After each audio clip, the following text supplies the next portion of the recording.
Assalamualaikum warahmatullahi wabarakatuh.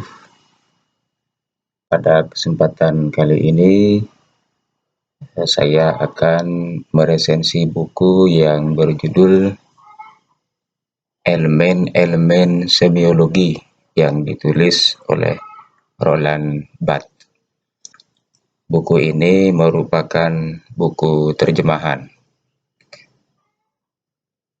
Elemen-elemen Semiologi. Buku ini menarik, membahas tentang ilmu semiotika ya, atau semiologi yang dikembangkan oleh Roland Barthes, di mana dia mengembangkan ilmu yang disusun oleh Ferdinand de Saussure sebagai pendahulunya. Jadi ini sebagai bagian dari ilmu semiotika ya. Apa isinya di dalamnya? Nah, yang pertama, Roland Barthes membahas tentang parul dan lengo. Parul, lengo ya, language itu ya, parul. Apa itu parul, apa itu lengo? Parul itu sistem bahasa ucapan sehari-hari baik di individu masyarakat dan lain-lain. Jadi artinya tindak tutur, itu namanya parul, bisa kita temukan percakapan sehari-hari di masyarakat. Sedangkan lengo itu sebaliknya, yaitu sebuah sistem bahasa yang abstrak ya. Sistem bahasa yang ditulis, yang terstruktur, ada strukturnya, dan sistem tulisan itu dapat kita baca di berbagai buku, media, dan lain sebagainya. Tentu berbeda antara parul dan lango. Ada semacam dialektika, kata Roland Barthes ini. Kemudian selain parul dan lengo, buku ini juga membahas tentang tanda. Nah, ini intinya ya. Semiotika atau semiologi itu membahas hakikat tanda. Nah, tanda itu ada 3 kata kunci di sini, yaitu ada tanda, ada penanda, ada petanda. Jadi ada 3. Tanda itu ya sesuatu yang memiliki makna sebetulnya. Kemudian apa yang disebut penanda? Penanda itu adalah unsur material dari tanda itu sendiri. Sedangkan petanda itu adalah unsur abstrak atau struktur atau makna yang terkandung di dalam penanda. Contohnya, saya memberikan 2 contoh.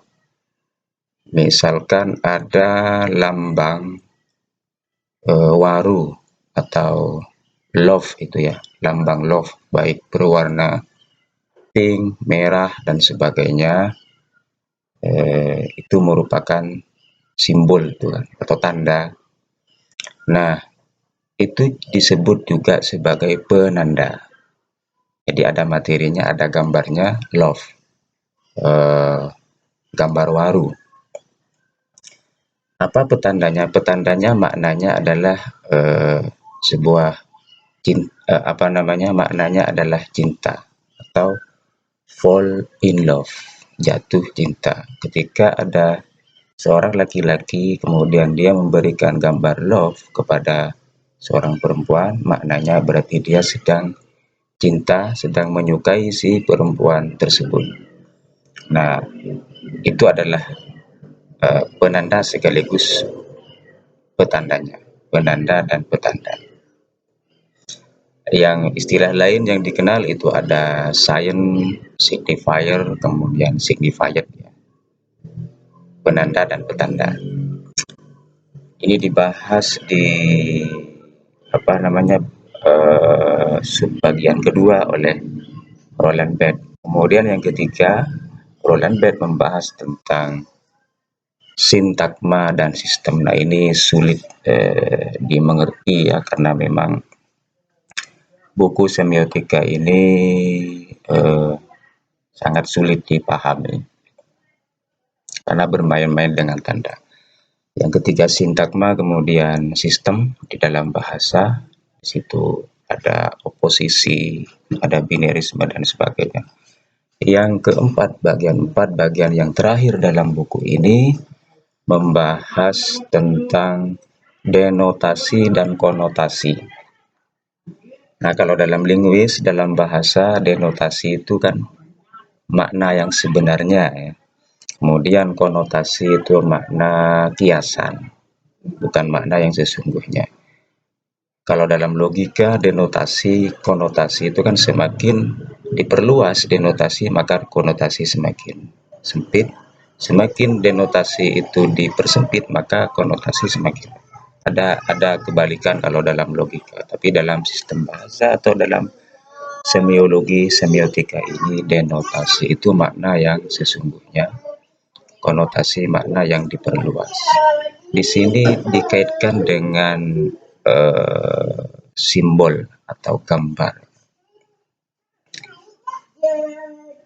Partai misalkan lambang itu kan bisa jadi konotasi sangat banyak dan beragam. Jadi konotasi kalau kata Roland di sini sesuai dengan kehidupan masyarakat itu bagaimana mereka memaknai denotasi makna itu. Ada beberapa tokoh juga yang mengatakan bahwa manusia sekarang ini lebih cenderung terpaku kepada konotasi, terpaku kepada gambar, simbol, ikon, atau bungkus, tetapi dia tidak sama sekali tidak memperhatikan denotasi atau yang sesungguhnya, atau yang esensi, atau yang substansi. Nah, itu kelemahan masyarakat sekarang. Jadi saya rekomendasikan Anda untuk membaca buku ini. Terima kasih.